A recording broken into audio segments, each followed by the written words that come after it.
Habt ihr euch jemals gefragt, wo ihr die besten Bedingungen für Astrofotografie findet? Einen Himmel so dunkel, dass wir Details der Milchstraße mit bloßem Auge sehen?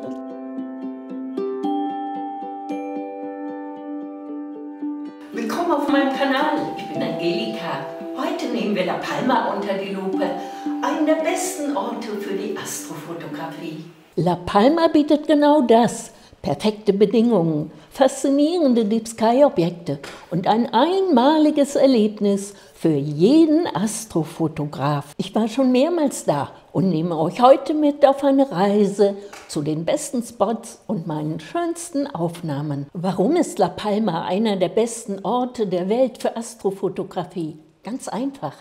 Hier finden wir einen der dunkelsten Himmel Europas, eine außergewöhnliche Atmosphäre und Bedingungen, die eure Astrofotografie auf ein neues Level heben. La Palma gehört zu den Kanarischen Inseln und liegt mitten im Atlantik.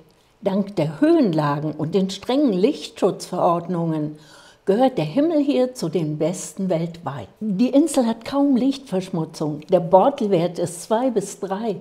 Während wir in vielen Regionen Europas oft mit aufgehelltem Himmel kämpfen, erlebt ihr hier tiefschwarze Nächte, ideal für Langzeitbelichtungen und detailreiche Deep-Sky-Aufnahmen. Ein weiterer Vorteil, die Passatwolken. Sie bewegen sich meist unterhalb von 800 Metern und sorgen dafür, dass die Gipfel über den Wolken liegen. Perfekt für eine klare Sicht, ohne störende Feuchtigkeit oder Luftturbulenzen. Das sorgt für ein stabiles Seeing, also eine ruhige Atmosphäre, die Langzeitbelichtungen ohne störendes Flimmern ermöglicht. Und es gibt einen weiteren wichtigen Punkt. La Palma liegt deutlich südlicher als die anderen Regionen Europas. Dadurch schauen wir mehr in Richtung Südhimmel. Hier ein Beispiel, die Sculptor-Galaxie. Kurz gesagt, wer Astrofotografie ernsthaft betreibt, wird auf La Palma ein völlig neues Universum erleben. Doch nicht nur diese Bedingungen machen die Insel so besonders. Auch die Infrastruktur für Astrofotografen ist hier einzigartig. Und genau deshalb habe ich mich für den Star Campus Athos als meine Basis entschieden. Athos liegt in Las Tricias im Nordwesten der Insel auf einer der besten Höhenlagen. Aber was macht diesen Ort so besonders? Athos liegt auf ungefähr 890 Meter Höhe, mit klarem Blick in den Nachthimmel. Die Lichtverschmutzung ist minimal, fernab störender Lichtquellen. Es gibt spezielle Plattformen für Astrofotografie. Die Atmosphäre ist ruhig. Wir haben keine Touristenmassen.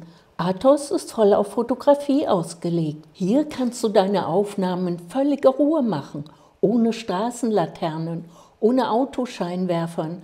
Einfach nur du, dein Equipment und der Sternenhimmel. Falls du kein eigenes Equipment mitbringen möchtest, kannst du hier alles vom großen Teleskop mit Montierungen bis hin zum Smartscope mieten.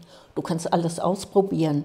Das macht den Einstieg in die Deep-Sky-Fotografie besonders einfach. Ich habe die Casa Galileo gemietet, mit Beobachtungsplatz direkt auf dem Dach. Und welches Equipment habe ich genutzt? Gemietet habe ich das Teleskop TS100Q mit 580 mm Brennweite. Später dann das Pentax 125 SDQ mit 800 mm Brennweite. Und dazu die Montierung EQ6 von Skywatcher. Mitgebracht habe ich die Astrokamera Tubtec 2600C und das Filterrad mit 5 Filtern, meinen Astrocomputer Eagle 5 und den Guider Engine 3. Der Guider dient dazu, die Belichtungszeiten mit präziser Nachführung zu verlängern. Von den Filtern habe ich nur den Optolong L Extreme benutzt, ein Dual-Narrowband-Filter für Wasserstoff und Sauerstoff. Fast 90% der Emissionsnebel im Universum bestehen hauptsächlich aus Wasserstoff. Sie leuchten rot. Ein UV-Filter ist bereits in der Kamera Tubtec 2600C verbaut. Für die Milchstraßenfotografie kam mein Stativ, die Kamera Nikon Z7 und das Weitwinkelobjektiv Nikkor 200 bis 500 mm zum Einsatz. Auch die astromodifizierte Kamera Nikon D5600 habe ich genutzt. Bei einigen Aufnahmen kam der Nodalpunktadapter zum Einsatz.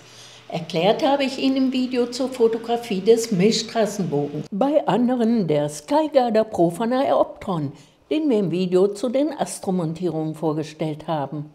Soweit zum Equipment. Kommen wir zur Reisezeit. La Palma ist zu jeder Jahreszeit ein unglaublicher Ort für Astrofotografie. Doch je nachdem, wann ihr die Insel besucht, verändert sich der Nachthimmel und damit auch die sichtbaren Himmelsobjekte. In meinem ersten Reisejahr, 2021, kam noch der Vulkanausbruch dazu. Ich war bereits 3-mal auf La Palma, im Oktober 2021, im November 2022 und zuletzt im Winter, Januar, Februar 2025. Jede dieser Reisezeiten hatte ihre eigenen Highlights. Im Oktober dominiert diese Sommermilchstraße noch den Himmel. 2021 mit dem neuen Vulkan. Die Andromeda-Galaxie Messier 31, die größte Spiralgalaxie in unserer Nachbarschaft. In der Nähe die Dreiecksgalaxie Messier 33, lichtschwächer, aber nicht weniger interessant. In den ersten Monaten des Jahres sehen wir dagegen die Wintermilchstraße, hier über dem Roque de los Muchachos. Das Sternbild Orion steht präsent am Himmel mit Barnard's Loop, dem großen Orionnebel, dem Pferdekopfnebel und Flammennebel, mit Kasper, dem freundlichen Geist. Der Orionnebel Messier 42 ist ein riesiges Sternentstehungsgebiet, das auch visuell beeindruckend ist. Der Pferdekopfnebel ist Teil einer Dunkelwolke und hebt sich vor dem Emissionsnebel 434 ab. Egal wann du kommst, die Bedingungen auf La Palma sind immer erstklassig. Und genau das macht die Insel zu einem der besten Orte für Astrofotografie. Nach mehreren Besuchen auf der Insel kann ich sagen, sie ist einfach ein Paradies für Astrofotografen. Egal, ob du die Milchstraße sehen oder Deep Sky Objekte fotografieren willst, die Bedingungen sind einfach hervorragend. Dunkler Himmel, kaum Lichtverschmutzung, perfektes Sehen, besonders in den Höhenlagen. Objekte, die ich zu Hause nicht sehen kann. Und dazu Athos als ideale Basis für die Astrofotografie. Ich komme mit deutlich kürzeren Belichtungszeiten zurecht als in Deutschland. Das war sicherlich nicht mein letzter Besuch auf La Palma. Ich komme mit Sicherheit zurück. Wahrscheinlich im Frühling oder im frühen Sommer. Danke fürs Zuschauen. Warst du schon mal auf La Palma oder planst dort einmal zu fotografieren? Schreib es doch bitte in die Kommentare. Ich bin gespannt auf eure Anmerkungen. Wenn dir das Video gefallen hat, lass gerne ein Like da und abonniere den Kanal, damit du nichts verpasst. Bis zum nächsten Mal und